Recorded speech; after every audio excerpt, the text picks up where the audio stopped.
السلام عليكم ورحمة الله وبركاته.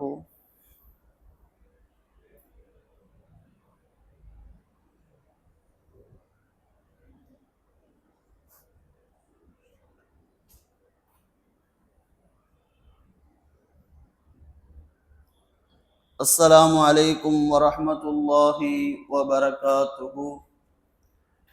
الحمد لله الحمد لله رب العالمين، الصلاة والسلام على سيدنا أشرف المرسلين وعلى آله وصحبه أجمعين. الحمد لله رب العالمين، والصلاة والسلام على سيدنا أشرف المرسلين وعلى آله وصحبه أجمعين. أعوذ بالله من الشيطان الرجيم. بسم الله الرحمن الرحيم. إذ تستغيثون ربكم فاستجاب لكم إني ممدكم بألف من الملائكة مردفين. صدق الله العظيم. قال نبينا صلى الله عليه وسلم: إن الله اطلع على أهل بدر فقال اعملوا ما شئتم فقد غفرت لكم. صدق رسوله النبي الكريم. எல்லாம் புகழும் புகழ்ச்சியும் நம்மை படைத்தாலும் அல்லாஹ் ஒருவனுக்கு உரித்தாகுக.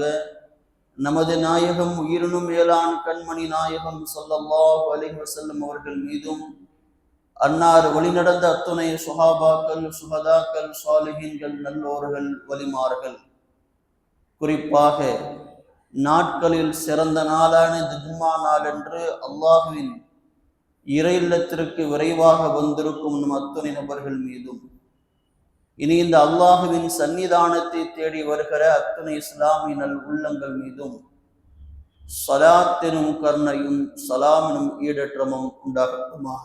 ஆமீன். இன்னத்தீன இந்தல்லாஹில் இஸ்லாம். அல்லாஹ்விடத்தில் ஒப்புக்கொள்ளப்பட்ட மார்க்கம் என்றால் அது இஸ்லாம் மட்டும்தான். அந்த இஸ்லாம் மார்க்கத்தில் வாழ்கிற நாம் இஸ்லாமிய மார்க்கத்திலேயே வஃபாத் ஆகக்கூடிய பாக்கியத்தின் அத்தனை பேருக்கும் அல்லாஹ் வழங்குவானாக. ஆமீன். கண்ணிமிகுந்த அல்லாஹுவின் நல்லடியார்களே, கண்ணிமிகு ரமதான் மாதத்தின் 3வது ஜும்மாவில் நாம் அமர்ந்திருக்கிறோம்.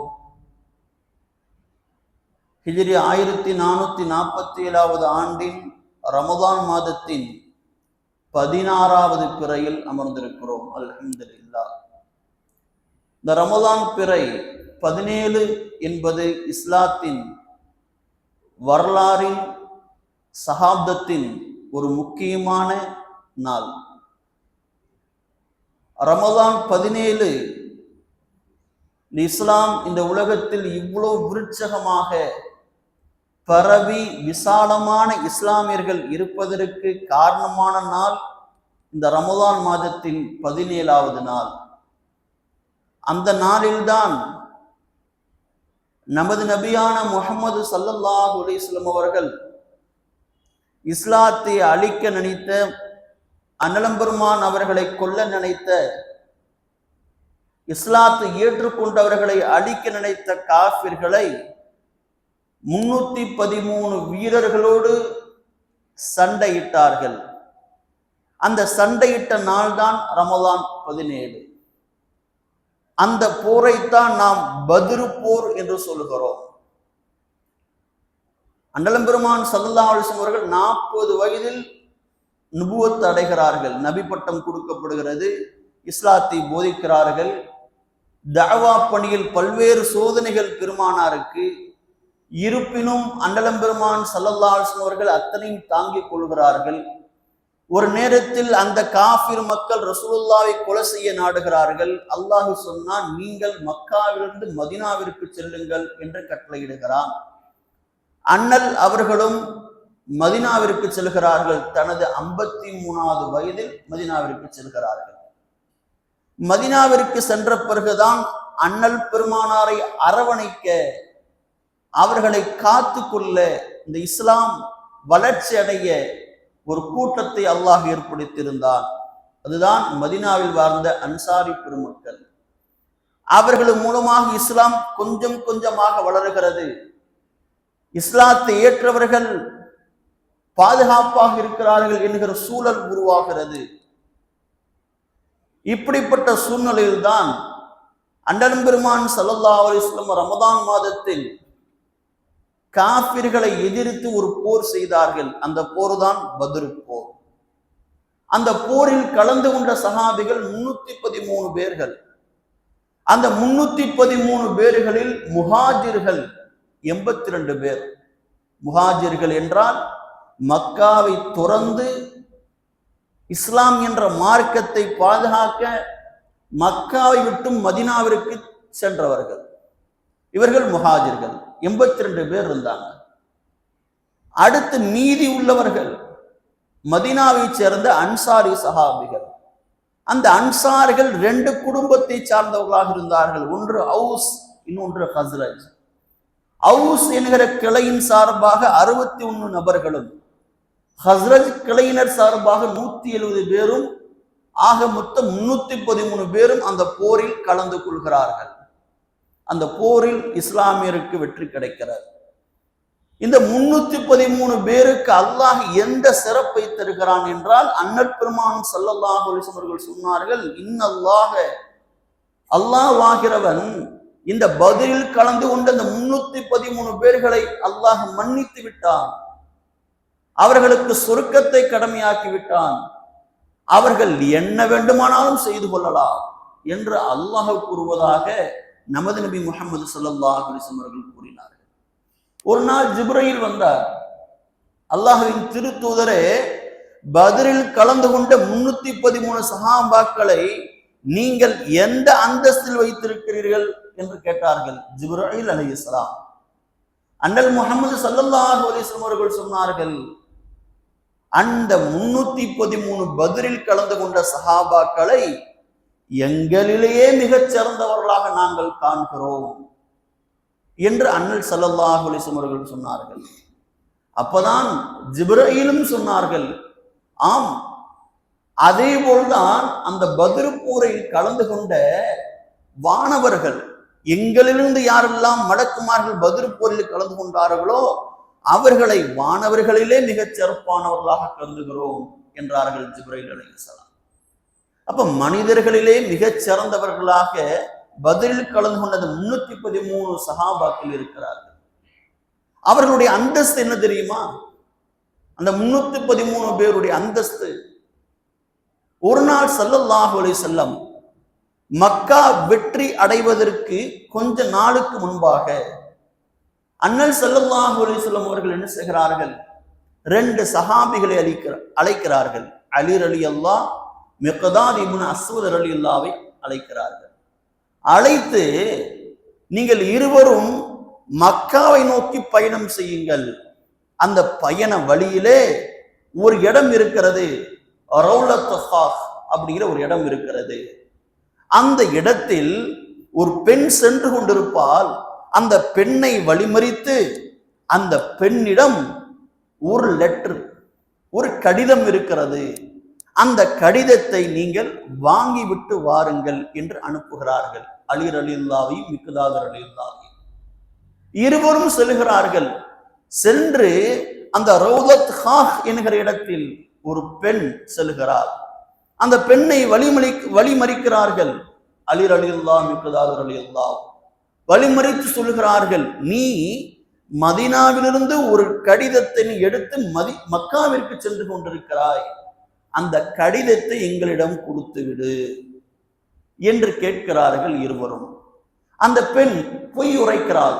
இல்லை, அப்படிலாம் என்கிட்ட எந்த லெட்டரும் இல்லை, யார் என்கிட்டலாம் கொடுக்கல, யார் நீங்க எதுக்கு இந்த மாதிரி பண்றீங்க தொல்ல அப்படின்னு அந்த பெண் கேட்கிறாங்க.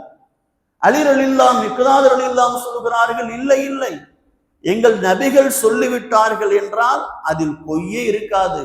உன்னிடம் ஒரு லெட்டர் இருக்கிறது, ஒரு கடிதம், அந்த கடிதத்தை கொடு, அந்த கடிதம் இல்லாமல் நாங்கள் செல்ல மாட்டோம்.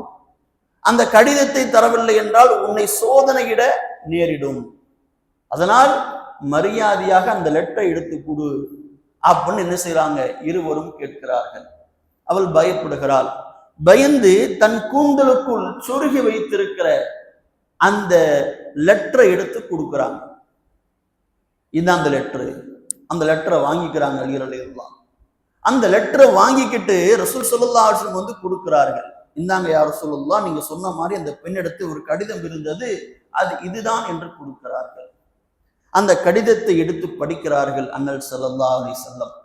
அதில் எழுதப்பட்டிருக்கிறது, ஹாத்தப் இப்னு அபி பல்தா என்கிற என்னிடமிருந்து மக்காவின் சில தலைவர்கள் பெயர் குறிப்பிட்டு எழுதி கொள்வதாவது, என்ன எழுதுகிறேன் என்றால், உங்களை மக்காவை பிடிப்பதற்காக அன்னல் ஸல்லல்லாஹு அலைஹி வஸல்லம் அவர்கள் திட்டமிட்டிருக்கிறார்கள், மக்கா நகரை வெற்றி கொள்ளப் போகிறார்கள் என்கிற செய்தி அதில் எழுதப்பட்டிருந்தது. ஒரு நாட்டின் இராணுவ ரகசியம் கசியப்பட்டிருக்கிறது. யாரால்? ஹாத்தப் இப்னு அபி பல்தா என்கிற நபரால். அவர் யார்? ஒரு சஹாபி. அன்னல் ஸல்லல்லாஹு அலைஹி வஸல்லம் ஹாத்தப் இப்னு அபி பல்தாவை அழைக்கிறார்கள். அழைத்து கேட்கிறார்கள், நம் நாட்டின் இராணுவ ரகசியத்தை நீ எதற்காக இப்படி வெளியிட்டிருக்கிறாய்? ஒரு பெண் மூலமாக அந்த மக்கா நகர தலைவர்களுக்கு ஏன் அனுப்பிவிட்டிருக்கிறாய் என்று கேட்டார்கள். அவர் சொன்னார், மஹமலக அலா ஸனஅத, ஏன் இவ்வாறு செய்தாய்? உன்னை செய்ய தூண்டியது எது என்று பெருமானார் கேட்டதும் ஹாத்தப் இப்னு அபி பல்தா சொல்கிறார், முஹம்மது ஸல்லல்லாஹு அலைஹி வஸல்லம் அவர்களே, என் தலைவரே, இஸ்லாத்திற்கு நான் துரோகம் இழைக்கவில்லை. இந்த இஸ்லாம் என்கிற மார்க்கத்தை விட்டு நான் போக மாட்டேன். உங்களுக்கு எந்த ஒரு இடையூறும் நான் தரமாட்டேன். ஆனால் அதே நேரத்தில் இங்கு இருக்கிற முஹாஜிர்கள், மக்காவை தொடர்ந்து மதீனாவிற்கு வந்தவர்கள், அவர்களின் குடும்பங்களை பாதுகாப்பதற்கு மக்காவிலே இந்த சஹாபிகள் ஒவ்வொருவருக்கும் உறவுகள் இருக்கிறார்கள். மக்காலிருந்து யாரெல்லாம் மதீனாவுக்கு வந்திருக்கிறாங்களோ, இந்த சஹாபிகளுக்கு அவர்கள் குடும்பத்தை பாதுகாப்பதற்கென்று அவர்களின் உறவுகள் மக்காவில் இருக்கிறது. ஆனால் என் மனைவி, என் மகன், என் மகள், என் குடும்பம், அதை பாதுகாக்க அங்கு யாரும் இல்லை. அதனால் அங்குள்ள தலைவர்கள் என்னிடம் வேண்டிக் கொண்டார்கள், உன் குடும்பம் பாதுகாக்கப்பட வேண்டும் என்றால் அந்த முஹம்மது அவர் எப்பொழுது மக்காவை படையெடுக்க வருகிறாரோ, மக்காவை வெற்றி கொள்ள வருகிறாரோ, அந்த இராணுவ ரகசியத்தை என்னிடம் சொல் என்று சொன்னார்கள். அதனால் நீங்கள் படையெடுக்கிற அந்த விஷயத்தை நான் என்ன செய்தேன்? ஒரு லெட்டரில் எழுதி அனுப்பிவிட்டேன், வேறு எதுவும் நான் செய்யவில்லை என்றார்கள். யார்? ஹாத்தப் இப்னு அபி பல்தா. அன்னல் ஸல்லல்லாஹு அலைஹி வஸல்லம் அவர்கள் சொன்னார்கள், நீ உண்மையே சொல்லி இருக்கிறீர், நீ உண்மையாளர் என்று சொன்னதும் தான் தாமதம். உமர் ரலியல்லாஹு எழுந்தரித்தார்கள். எழுந்தரித்து சொன்னார்கள், யா ரசூலல்லாஹ், கத் ஹானல்லாஹ வ ரசூலஹு வல் முஃமினீன. இந்த ஹாத்தப் நம் நாட்டின் இராணுவ ரகசியத்தை மக்கா தலைவர்களுக்கு சொல்லிவிட்டான், அல்லாஹ்விற்கு, அல்லாஹ்வுடைய தூதருக்கு, முஃமின்களுக்கு துரோகம் இழைத்து விட்டான். என்னை விடுங்கள், ஃபதஅனி ஃபலஅضربு உன்கஹு, என்னை விடுங்கள், அவன் தலையை நான் கொய்துகிறேன் என்று கர்ஜிக்கிறார்கள் உமர் ரலியல்லாஹு. அன்னலம் பெருமான் ஸல்லல்லாஹு அலைஹி வஸல்லம் அவர்கள் சொன்னார்கள், உமரை பார்த்து சொன்னார்கள், அலைஸ மின் அஹ்லி பத்ரின். இந்த ஹாத்தப் இப்னு அபி பல்தா என்கிற சஹாபி பத்ரில் கலந்து கொண்டவர் இல்லையா? இவர் சாதாரணமான ஆள் நினைச்சுக்கிட்டியா உமரே? இவர் பத்ர் போரில் கலந்து கொண்டவர். லஅல்லல்லாஹ இத்தல இலா அஹ்லி பத்ரின் ஃபகால இஅமலு மா ஷிஅதும் ஃபகத் வஜபத் லகுமுல் ஜன்னah அவ் கஃபர்து லகும். அல்லாஹ் இந்த பத்ரில் கலந்து கொண்ட சஹாபிகளை அல்லாஹ் என்ன செய்து விட்டான்? மன்னித்து விட்டான். அவர்களுக்கு சொர்க்கத்தை வாஜிபாக்கி விட்டான். நீங்கள் என்ன வேலை வேண்டுமானாலும் செய்யுங்கள், ஒன்றும் பிரச்சனைகள் என்று அல்லாஹ் சொல்லிவிட்டானே. அப்படி இருக்கிற பொழுது இந்த பத்ர் சஹாபின் எப்படி குற்றம் இழைப்பாய்? எப்படி குற்றம் சுமத்துவாய்? அவர் அல்லாஹுடைய அன்பிற்குரியவர், அவர் பத்ர் சஹாபி என்றார்கள் ஸல்லல்லாஹு அலைஹி வஸல்லம். ஒரு கணம் இந்த வரலாறை யோசித்து பாருங்கள். ஒரு இராணுவ ரகசியத்தை அந்நிய மக்களுக்கு என்ன செய்திருக்கிறார்? அந்த சஹாபி துப்பு கொடுத்திருக்கிறார், கசிய விட்டிருக்கிறார் இராணுவ ரகசியத்தை.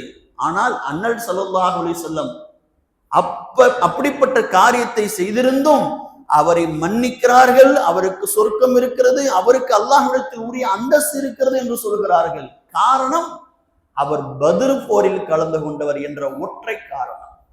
அப்ப அந்த பத்ர் போரில் கலந்து கொண்ட சஹாபிகளின் அந்தஸ்தை நாம் புரிந்து கொள்ள வேண்டும். அவர்களின் தரஜா எந்த அளவிற்கு உயர்த்தப்பட்டிருக்கிறது என்பதை நாம் புரிந்து கொள்ள வேண்டும். ஏன் இந்த அளவிற்கு இவர்களுக்கு அந்தஸ்து கொடுக்கப்படுகிறது? நீங்க என்ன வேணாலும் செய்யுங்க, பத்ர் சஹாபிகளை பத்ரில் கலந்து கொண்டதற்காக உங்கள் பாவங்கள் எல்லாம் மன்னிக்கப்பட்டு விடும், உங்களுக்கு சொர்க்கம் அவசியமாக்கிவிடும் என்று அல்லாஹ் இந்த அந்தஸ்தை வழங்க காரணம் என்ன? ஏன் இப்படி ஒரு அந்தஸ்தை வழங்கினான்? அந்த போர் சாதாரண போர் அல்ல. இஸ்லாத்தின் ஆரம்பமே அதுதான். அன்றைக்கு அந்த போரில் கலந்து கொள்ள அந்த 313 பேர் இல்லை என்றால் இஸ்லாம் இன்றைக்கு இல்லை. அந்த பத்ர் போர் எப்படி நடந்தது, எதனால் நடந்தது என்கிற வரலாறை ஒவ்வொரு முஸ்லிமும் அறிந்திருக்க வேண்டும். அந்த வரலாறுக்குள் நாம் செல்வோம். அனல் ஸல்லல்லாஹு அலைஹி வஸல்லம் 40 வயதில் நபி பட்டம் பெறுகிறார்கள்.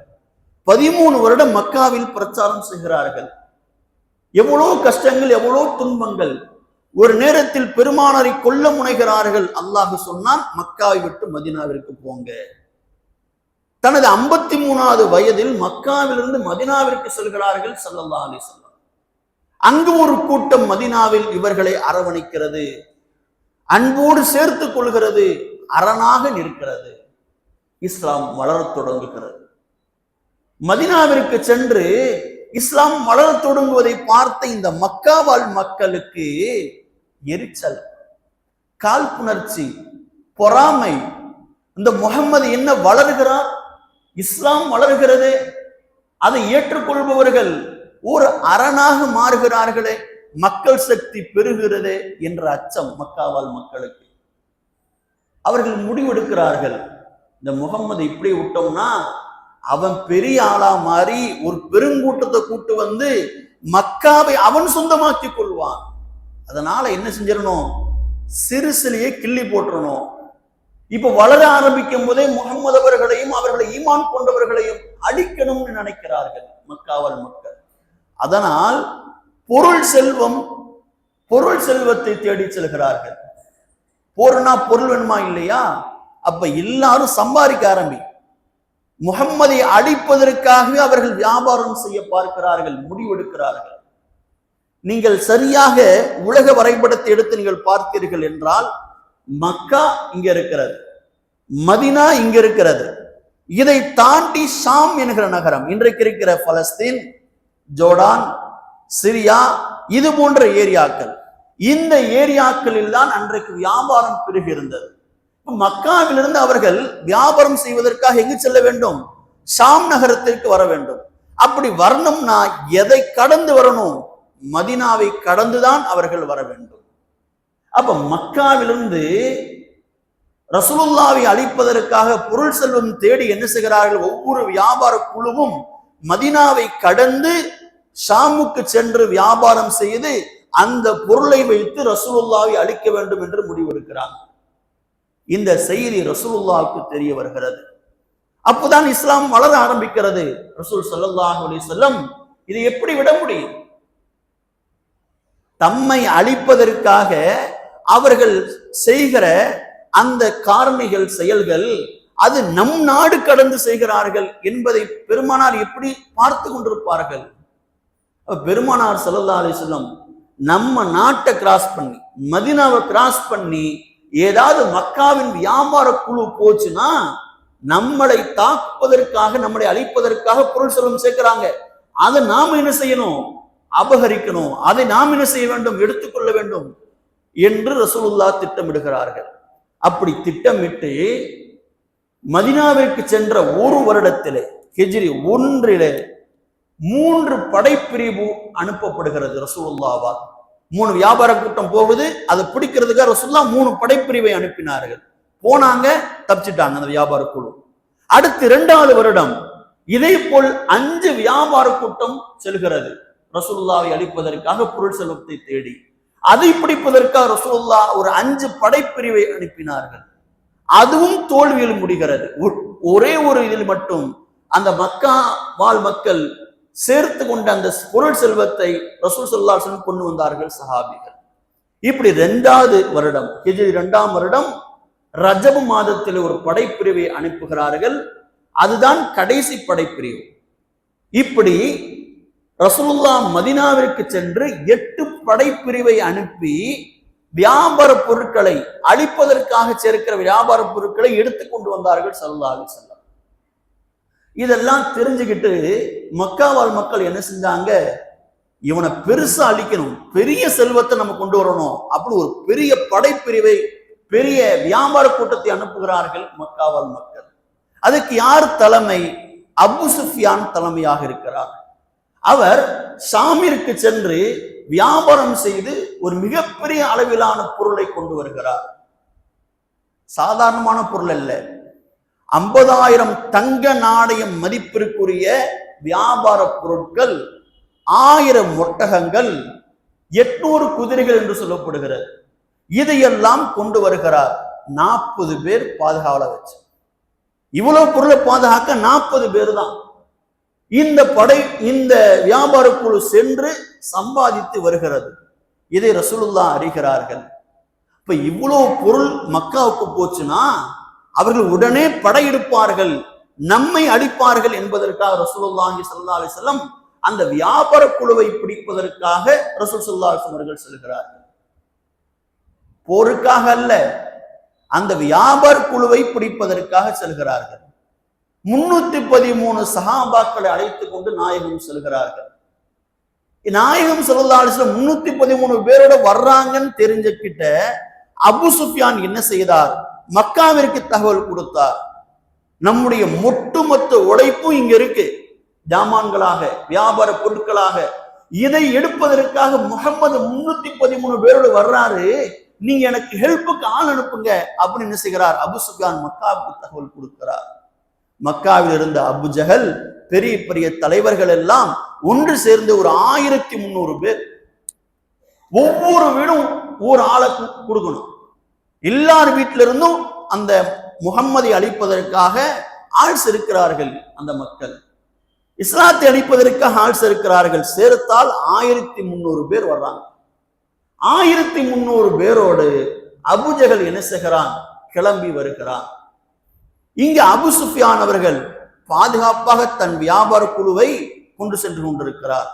முகம்மது அவர்கள் நம்மளை பிடித்து விடக்கூடாது என்பதற்காக தன் பாதையை வேறு பாதையாக மாற்றுகிறார். நீங்க பாத்தீங்கன்னா ஜித்தா துறைமுகம் இருக்கா இல்லையா, அந்த கடல் பகுதி, அந்த கடல் பகுதியை இவர் தேர்ந்தெடுத்து கடலோரமாக சென்று மக்காவிற்கு தப்பித்து விடுகிறார். இந்த செய்தியும் அனுப்பி விடுகிறார், நாங்க தப்பிச்சிட்டோம், நீங்க திரும்பி வந்துருங்க அப்படின்னு அபு ஜஹலுக்கு தகவல் அனுப்புறார். ஆனால் அபு ஜஹல், இவ்வளவு தூரம் வந்துட்டோம், வாங்க, இந்த பத்ர் அப்படிங்கிற ஒரு இடம் இருக்கு, அந்த பத்ர் அந்த காலத்தில் வியாபார சந்தையாக இருந்தது, அங்கு ஒரு கிணறு இருக்கிறது, அதனால்தான் அந்த இடத்திற்கு பத்ர் என்ற பெயர். பத்ர் என்கிற கிணறு இருக்கிறது. அந்த இடத்துக்கு போய் நல்லா கும்மாளம் அடித்து நல்லா என்ஜாய் பண்ணிட்டு திரும்பி வருவோம் அப்படின்னு கிளம்பி செல்கிறார் அபு ஜஹல். அபு ஜஹல் வந்து சரியாக அந்த பத்ர் என்கிற அந்த இடத்தில் இருக்கிற மலைக்கு பின்னால் வந்து டென்ட் அடிக்கிறார். இங்க ரசூலுல்லாஹும் அந்த வியாபார குழுவை பிடிக்கணும் என்பதற்காக அவர்களும் வருகிறார்கள். இருவரும் எங்கு சந்திக்கிறார்கள் என்றால் இந்த பத்ர் என்கிற இடத்தில் சந்திக்கிறார்கள். ரசூலுல்லாஹ் நம்மளை தாக்குவதற்காக ஒரு படை வந்திருக்குங்கிறது பெருமானாருக்கு தெரியல. அந்த இடத்தில் பத்ர் என்கிற அந்த மலையின் முன்பகுதியில் ரசூலுல்லாஹ் டென்ட் அடிக்கிறான். இந்த மலையின் பின்பக்கமாக அபு ஜஹல் இருக்கிறார். அந்த 1300 பேரில் போர் வேண்டாம் என்பதற்காக 300 பேர் திரும்பி சென்று விடுகிறார்கள். இப்ப 1000 பேர் இருக்கிறாங்க. இங்க ரசூல் ஸல்லல்லாஹு அலைஹி வஸல்லம் 313 பேரோடு இருக்கிறாங்க. அந்த ஒற்றர் வேலையாக 2 சஹாபிகள் ரசூலுல்லாஹ் அனுப்பினார்கள். பக்கத்துல போய் பாருங்க என்ன நடக்குதுன்னு, இந்த வியாபார குழு தப்பிச்சிருச்சா இல்லையான்னு பார்த்தால் 2 பேர் பிடிக்கப்படுறாங்க. அந்த 2 பேர் கொண்டு வரப்பட்டார்கள் ரசூல் ஸல்லல்லாஹு அலைஹி வஸல்லம் முன்னாடி. ரசூலுல்லாஹ் விசாரித்தார்கள். அப்பதான் தெரிந்தது வியாபார குழு தப்பித்து விட்டது. ஆனால் இந்த அபு ஜஹல் என்ன செய்திருக்கிறான்? ஒரு 1000 பேரோடு வந்திருக்கிறான், பக்கத்துலதான் டென்ட் அடித்திருக்கிறான் என்கிற விஷயம் ரசூலுல்லாஹ்வுக்கு தெரியுது. இப்ப ரசூலுல்லாஹ் இப்பதான் முடிவெடுக்கிறாங்க. இப்ப நம்ம சும்மா போனோம்னா நல்லா இருக்காது, அவங்களும் வந்துட்டாங்க, வழியக்க போருக்கு அழைக்கிறாங்க, அப்ப நம்ம போர் செய்துதான் ஆகணும் யார் தயார் என்று கேட்கிறார்கள். ஏன்னா 313 போருக்காக கூட்டிட்டு வரப்படல, வியாபார குழுவை பிடிப்பதற்காக கொண்டு வரப்பட்டாங்க. அப்ப ரசூலுல்லாஹ் ஆலோசனை கேட்கிறாங்க, இப்ப போர் செய்யலாமா வேணாமா? அபூபக்கர் ரலியல்லாஹு எந்திரிக்கிறாங்க, உங்களை நான் ஈமான் கொண்டிருக்கிறோம் யா ரசூலுல்லாஹ், நீங்கள் என்ன சொல்றீங்களோ செய்யறோம், சண்டை செய்யறோம் அப்படின்றாங்க அபூபக்கர் ரலியல்லாஹு. உமர் ரலியல்லாஹு எழுந்திருத்து சொல்கிறார்கள், நாங்கள் சண்டைக்கு தயார். அடுத்து மிக்தாத் இப்னு அஸ்வத் ரலியல்லாஹு எந்திரிக்கிறார்கள், அல்லாஹ்வுடைய திருத்தூதரே, குர்ஆனில் அல்லாஹ் சொல்லுகிறான், மூசா அலைஹிஸ்ஸலாத்திற்கு அல்லாஹ் போர் செய்ய கட்டளையிட்ட பொழுது போருக்காக சென்ற நேரத்தில் அந்த மூசா அலைஹிஸ்ஸலாமுடைய மக்கள் சொன்னார்கள், ஃபத்ஹப் அன்த வ ரப்புக் ஃபகாத்திலா இன்னா ஹாஹுனா காயிதூன். மூசாவே, நீயும் அல்லாஹ் போய் போர் செய்யி, நாங்க இங்க உட்கார்ந்துக்கிறோம் அப்படின்னு அந்த மக்கள் சொல்லி மூசாவை கேவலப்படுத்தினார்கள். அதுபோல் நாங்கள் சொல்ல மாட்டோம், நீங்கள் எங்களை கடலுக்குள் இழுத்து சென்றாலும் கடலில் மூழ்குமே தவிர ஒரு அடி பின் வாங்க மாட்டோம் என்று மிக்தாத் ரலியல்லாஹு அவர்கள் சொல்கிறார்கள். ரசூல் அப்படி பார்க்கிறாங்க. அடுத்து 4வது முறையும் கேட்கிறாங்க, போர் செய்யலாமான்னு கேட்கிறாங்க. ஏன்னா அந்த 3 பேரும் முஹாஜிர்கள், மக்காவிலிருந்து மதீனாவிற்கு வந்தவர்கள். இவங்க 80 பேர் தான் இருக்காங்க.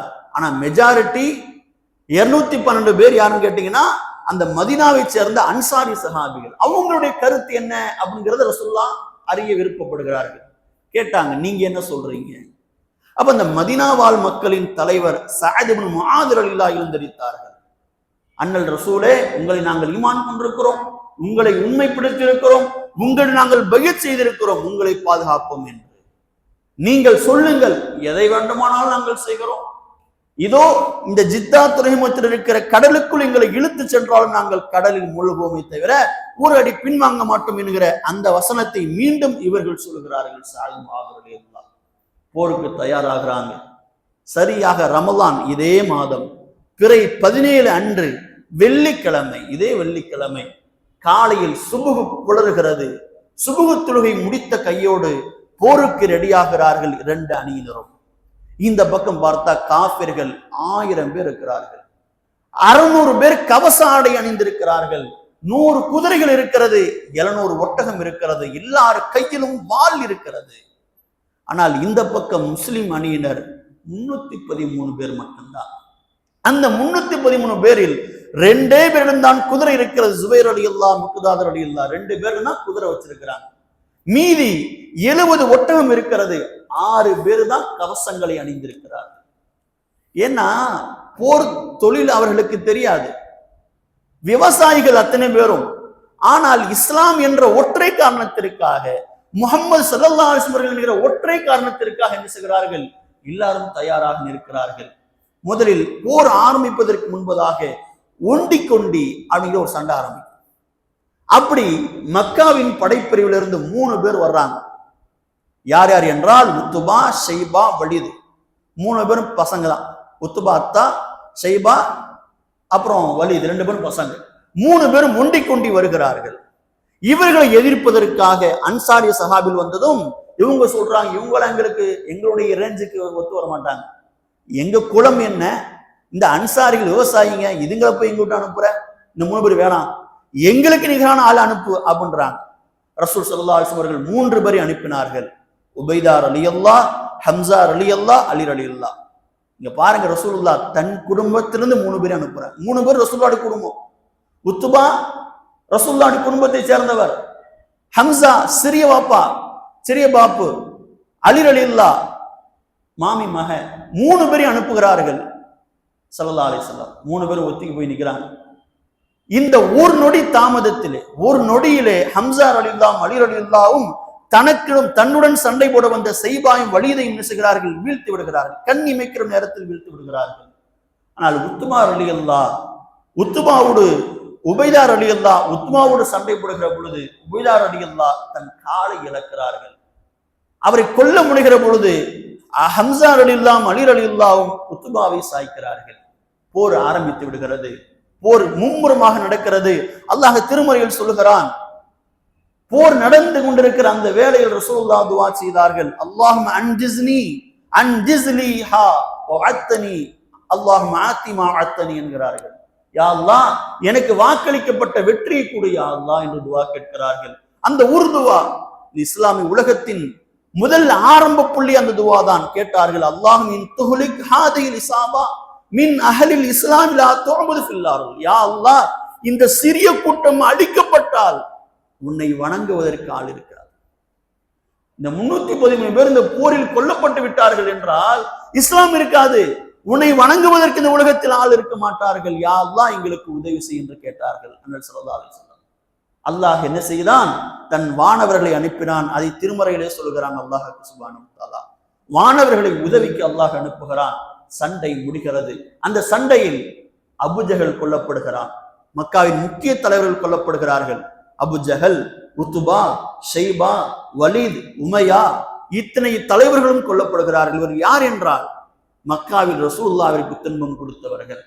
ஒரு நாள் தொழுகையில் இருந்த பொழுது, ரசூலுல்லாஹ்வுடைய சஜிதாவில் இருக்கிற பொழுது, ஒட்டக குடலை எடுத்து ரசூலுல்லாஹ்வுடைய தோளில் போட்டவர்கள், சஹாபாக்களை கொடுமை செய்தவர்கள், யாரெல்லாம் நலிவுற்று இருந்தார்களோ சஹாபிகள், அவர்களை மக்காவில் வேதனை செய்தவர்கள், அத்தனை பேர்களையும் அல்லாஹ் தஆலா அந்த போரிலே என்ன செய்தான்? பழி வாங்கினார். என்னுடைய தோழர்களை, என் மக்களை தொட்டாய் அல்லவா என்று அவர்களை அல்லாஹ் தஆலா என்ன செய்தான்? அந்த போரில் எல்லா தலைவர்களும் கொல்லப்பட்டார்கள். அபுஜஹலை கொல்வதற்காக 2 இளைஞர்கள் முன் வந்தார்கள். அப்துர் ரஹ்மான் அவுஃப் ரலியல்லாஹு அன்ஹு சொல்கிறார்கள், போரிலே 2 இளைஞர்களிடம் வந்து கேட்டார்கள், என் சிறிய வாப்பாவே, இந்த அபுஜஹல்ங்கிறது யாரு? எங்களுக்கு தெரியாது, காட்டுங்க. அந்த முஆது முஅவ்வித் என்கிற 2 சகோதரர்களுக்கு சொன்னார்கள். அதோ ஒட்டகத்தில் வருகிறானே அவன்தான். இருவரும் செல்கிறார்கள். ஒருவர் ஒட்டக காலை வெட்டினார். ஒட்டக காலை வெட்டியதும் ஒட்டகம் சாய்ந்தது, அவனும் சாய்ந்தான். அவனை ஓங்கி முஅவ்வித் ரலியல்லாஹு அவர்கள் வெட்டினார்கள். அபுஜஹல் மாண்டு போனான்.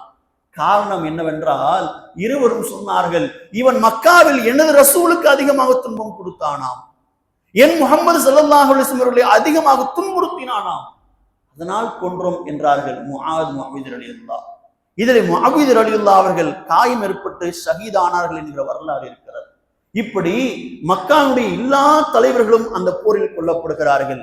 அல்லாஹ் தஆலா இஸ்லாமியர்களுக்கு வெற்றி கொடுக்கிறான். இஸ்லாமியர்களில 14 சஹாபிகள் அந்த போரில் ஷஹீதாக்கப்படுகிறார்கள். காஃபிர்களில் 70 நபர்கள் கொல்லப்படுகிறார்கள். 70 நபர்கள் சிறை பிடிக்கிறார்கள். இஸ்லாத்திற்கு அல்லாஹ் தஆலா வெற்றி கொடுக்கிறார். இந்த போர் பல்வேறு வரலாறுகளை கொண்டிருக்கிறது. அத்தனையும் சொல்வதற்கான நேரம் இல்லை. ஆனால் 2 படிப்பனை உண்டு. அன்னர் ஸல்லல்லாஹு அலைஹி வஸல்லம் அவர்கள் சொன்னார்கள், வாழ்கிற காலத்தில் அல்லாஹ்வின் அருள் மட்டும் இருந்தால் போதுமானது, அல்லாஹ்வுடைய அன்பும் அருளும் இருந்தால் போதுமானது.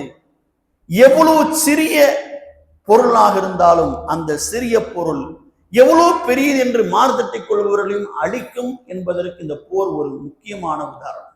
313 பேர் தான், பெருசா ஒண்ணுமே கிடையாது. ஆனால் 1000 பேர் கொண்ட படையை அல்லாஹ் அழிக்க வைத்தார். அப்ப அல்லாஹ்வின் அருள் இருந்தால் போதும். நாம் எவ்வளவு கஷ்டத்தில், எவ்வளவு சிறுமையில் இருந்தாலும் சரி, அல்லாஹ் நமக்கு வெற்றியை தருவார். 2வது, யாரெல்லாம் அநீதியாளர்கள், அநீதம் செய்தவர்கள், அவர்கள் எவ்வளோ காலம் தாழ்த்தப்பட்டாலும் சரி, தாழ்ந்து போனாலும் சரி, அவர்களை கண்டிப்பாக அழிப்பான் என்பதற்கு இந்த பத்ர் போர் நமக்கு ஒரு படிப்பனை. யோசிச்சு பாருங்களேன், 40 வயசுல நபி பட்டம் ரசூலுல்லாஹ்க்கு, 13 வருஷம் மக்காவில கஷ்டப்படுறாங்க, எவ்வளவு துன்பத்திற்கு ஆளாகிறாங்க. அந்த துன்பத்தை செய்தவர்கள் எல்லாம் இந்த பத்ர் போரில் தான் கொல்லப்பட்டிருக்கிறார். இப்ப அல்லாஹ் அநீதியாளர்களுக்கு அவர்கள் செய்த பாவத்திற்கு தண்டனைய கொடுப்பதற்கே 15 வருஷம் தேவைப்பட்டிருக்கிறது. 40 வயது இஸ்லாத்தை எடுத்து வைத்ததும் இந்த அபூஜஹல் எவ்வளவு கொடுமை செய்தார். உத்பா, ஷைபா, உமையா எவ்வளவு கொடுமை செய்தார்கள். அந்த அநீதியாளர்களை அழிப்பதற்கு அல்லாஹ் எடுத்துக்கொண்ட காலம் 15 வருடங்கள். அப்ப யோசிச்சு பாருங்க, நம் வாழ்கிற காலத்தில் அநீதியாளர்கள் எப்பவுமே நல்லா இருக்கானே, எல்லா பாவத்தையும் அவன் தான் செய்யறான் அப்ப நம்ம சொல்லுவோம். ஆனால் அல்லாஹ் காலம் தாழ்த்தி வைத்திருக்கிறான். அநீதியாளர்கள் என்றைக்கும் வெற்றியாளராக மாற முடியாது. மனதில் அனைவரும் பதிந்து கொள்ளுங்கள், நாம் அநீதம் செய்து விட்டோம் என்றால், யாருக்கா, உறவுகளா இருக்கட்டும், வேற ஆளா இருக்கட்டும், சொல்லால் செயலால் அநீதம் செய்து விட்டோம் என்றால் நாமெல்லாம் தப்பிச்சுக்கோன்னு நினைச்சுக்காது. அல்லாஹ் சீக்கிரமாக, காலம் கடந்தாலும் அல்லாஹ் கண்டிப்பாக அநீதியாளர்களுக்கு அவர்களுக்குரிய தண்டனை கொடுக்காமல் இருக்க மாட்டான். அதனால் வாழ்கிற காலத்தில் நாம் வாழ்ற இந்த நேரத்தில் இந்த போர் நமக்கு சொல்வது, நம்முடைய வாழ்க்கை எவ்வளவோ கஷ்டத்தில் இருந்தாலும் அல்லாஹ்வின் அருள் இருந்தால் நாம் வெற்றி பெறலாம். அதே நேரத்தில் அனிதம் செய்து விட்டோம் என்றால் நம்ம எவ்வளவு பெரிய வல்லமைக்குரிய ஆளாக இருந்தாலும் கண்டிப்பாக அழிக்கப்படுவோம். அதனால் வாழ்கிற காலத்தில் நாம் அல்லாஹ்வை முழுமையாக தவக்குல் செய்வோம். வாழ்கிற காலத்தில் யாருக்கும் அநியாயம் செய்யாமலும் இந்த உலகத்தில் வாழ்வோமாக. அதற்கு வல்லர் ரஹ்மான் தௌஃபீக் செய்வானாக. ஆமீன் யா ரப்பல் ஆலமீன்.